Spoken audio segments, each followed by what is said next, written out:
Apart from your personal life audience మీ నుండి ఎక్కువ ఏం వినాలి అనుకుంటున్నారు అనే టాపిక్స్ పైన కొన్ని టాపిక్స్ ఫిల్టర్ చేసుకొచ్చాను. అందులో కొన్ని టాపిక్స్ పైన విల్ టాక్. సో ఈ మధ్య ఐ థింక్ మొన్న విజయ్ ఆంటనీ గారి ఇంటర్వ్యూ నుండి అనుకుంటా ఫ్లింగ్స్ FWBs అనే వర్డ్ కొంచెం ఎక్కువ ఫేమస్ అవుతుంది. థింగ్ అనేది ఇది ఏదైతే ఒక ప్రాసెస్ ఉందో అది ముందు నుండే ఎగ్జిస్ట్ అయి ఉన్నా ఈ ఫ్లింగ్ FWB అనేది ఈ మధ్య కాలంలో ఎక్కువ ఫేమస్ అవుతుంది. అంటే ఒక రిలేషన్లో ఉంటారు బట్ ఒక కమిట్మెంట్ కాదు. గర్ల్ ఫ్రెండ్ లానే అన్నీ ఉంటాయి, బాయ్ ఫ్రెండ్ లానే అన్నీ ఉంటాయి, కానీ వాళ్ళిద్దరు రిలేషన్లో లేరు.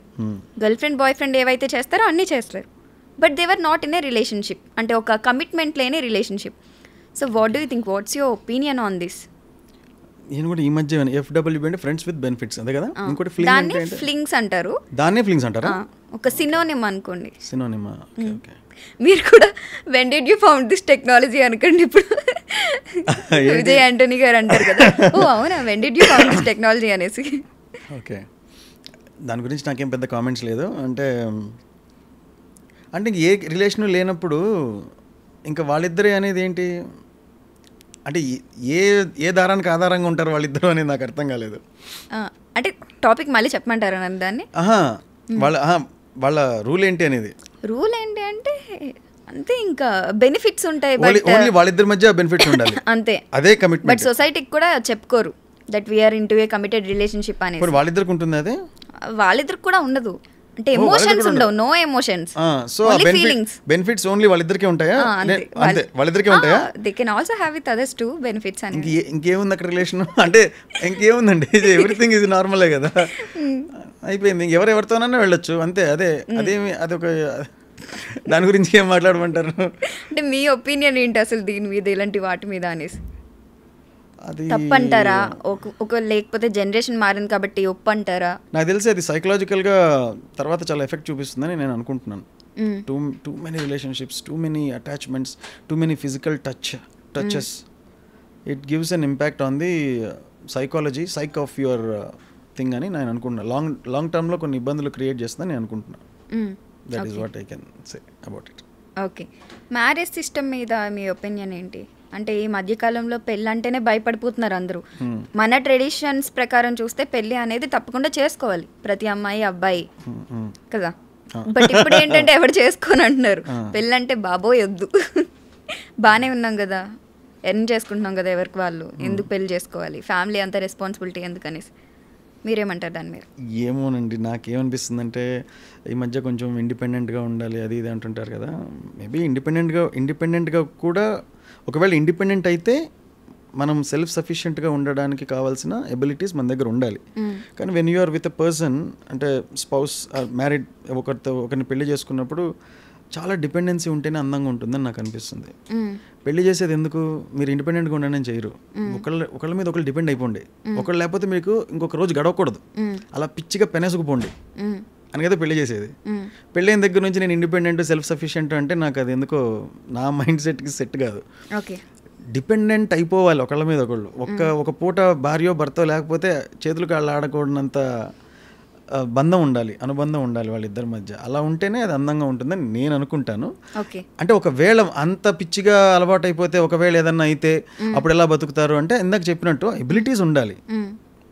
ఒక్కరే ఉన్నప్పుడు కూడా లైఫ్ని తీసుకొని ముందుకెళ్ళే ఎబిలిటీ, ఆ మైండ్ సెట్, యాటిట్యూడ్ ఉండాలి. కానీ మనిషితో ఉన్నప్పుడు నేను సఫిషియెంట్, నా స్పేస్ నాకు కావాలి, లేకపోతే నా ఎర్నింగ్స్ నాకుంటాయి, నీ ఎర్నింగ్స్ నీకుంటాయి, అలా ఉండకుండా ఇంకా అక్కడ మనం అనేది లేనప్పుడు ఇంకా పెళ్ళికి మీనింగ్ ఏంటి? మనం కదా పెళ్ళి అంటే. ఒక ఇద్దరిని మనం ఇద్దరు మనం అనుకుంటారు కదా, నువ్వు నేను అనుకునే లెక్కన పెళ్ళి అవసరం లేదు. మనం అనుకున్నప్పుడు పూర్తిగా ఒకళ్ళ మీద ఒకళ్ళు, అంటే పూర్తిగా అంటే మరీ పూర్తిగా కాకపోయినా కనీసం 60 to 70% అన్న డిపెండెంట్ అవ్వాలి. ఇండిపెండెన్సీ బాగా తగ్గిపోవాలని నేను అనుకుంటాను. డిపెండెంట్గానే ఉండాలి, అప్పుడే బంధం అనుబంధంగా మారి చాలా బలంగా ఎక్కువ రోజులు ఉంటారు అని నేను అనుకుంటున్నాను. ఓకే, మీరు మ్యారేజ్ సిస్టమ్ని బిలీవ్ చేస్తున్నారు కాబట్టి సో దీని మీదే దీనికి కొంచెం రిలేటెడ్ అనుకోవచ్చు, ఇంటర్లింక్ అయ్యి ఉన్న ఒక టాపిక్ డింక్ అనేసి ఈ మధ్య బాగా ఫేమస్ అవుతుంది. Dual income no kids.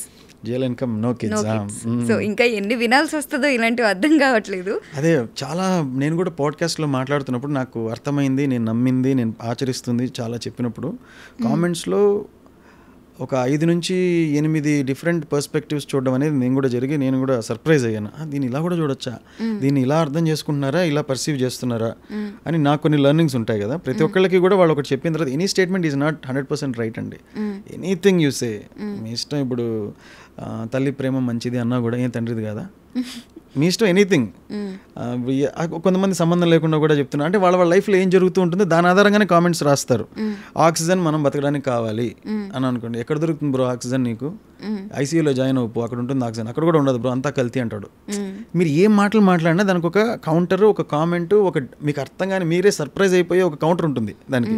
So ఏ స్టేట్మెంట్ చెప్పినా కూడా దానికి ఏదో ఒక ఎక్సెప్షన్ గ్యారంటీ ఉంటుంది.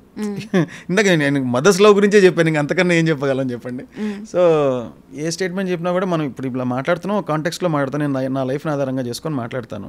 చూసే వాళ్ళ లైఫ్ వేరే ఉంటుంది. వాళ్ళ లైఫ్ ఆధారంగా నేను చెప్పింది వాళ్ళకి సౌండింగ్ కరెక్ట్గా ఉండకపోవచ్చు కదా, వాళ్ళకి ఇంకో రకంగా అర్థం అవ్వచ్చు. ఇప్పుడు నేను ఇందాకే చెప్పాను మ్యారేజ్ గురించి, ఒకళ్ళొకరు బాగా డిపెండెంట్గా ఉండాలండి, అదే మ్యారేజ్ అంటే నేను చెప్పాను.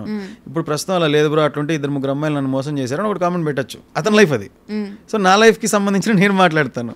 సో అలాగే మీరు అడిగిన క్వశ్చన్కి డ్యూయల్ ఇన్కమ్ నో కిడ్స్ అనేది ఇంకా మరి వాళ్ళకి లైఫ్ స్టైల్ అంటే విపరీతమైన ఇష్టం ఉందనుకోండి, వాళ్ళు సాధించాల్సిన వాటికి రెస్పాన్సిబిలిటీస్ ఇవన్నీ కిడ్స్ ఉంటే కష్టమైపోతుంది.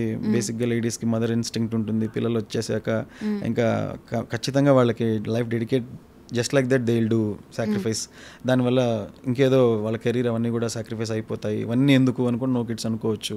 So depends on their own takes of the life, depending on how passionate about their goals, how they love the money and materialistic things, how they don't want to have any responsibilities. ఆ particular individuals మీద ఆధారపడుతుంది అని నేను అనుకుంటాను. Okay, అలాంటి trend ఉంటే ఒకవేళ అదే నడుస్తుంది. ఇంకా అదే నడిస్తే మన పాపులేషన్ అంతా తగ్గిపోద్ది కదా బేసిక్గా. తగ్గిపోతే మళ్ళీ పెరుగుతుంది. కానీ ఇది ట్రెండ్ అయిందంటే బేసిక్గా ఇండియా పాపులేషన్లో ఎక్కువ ఉంది కదా, ఇప్పుడు మొత్తం కిందకి దిగిపోద్ది. బట్ ఒక బెనిఫిట్ అయితే ఉంటుంది, దట్ లో పాపులేషన్ మోర్ జాబ్స్. అదొక్కటే బెనిఫిట్ అనుకోవాలి. ఏదైనా అండి ట్రెండ్ చేంజ్ అవుతుంది, కొన్నాళ్ళు ఉంటుంది, మరి ఇంకోటి అవుతుంది. మీరు అన్నట్టు పూర్తిగా ఇంకా అర్లీగా మ్యారేజ్ చేసేసుకోవాలరా బాబు, ఏదో అంత తేడాగా ఉంది బయట అని కూడా అనుకోవచ్చు. ట్రూ.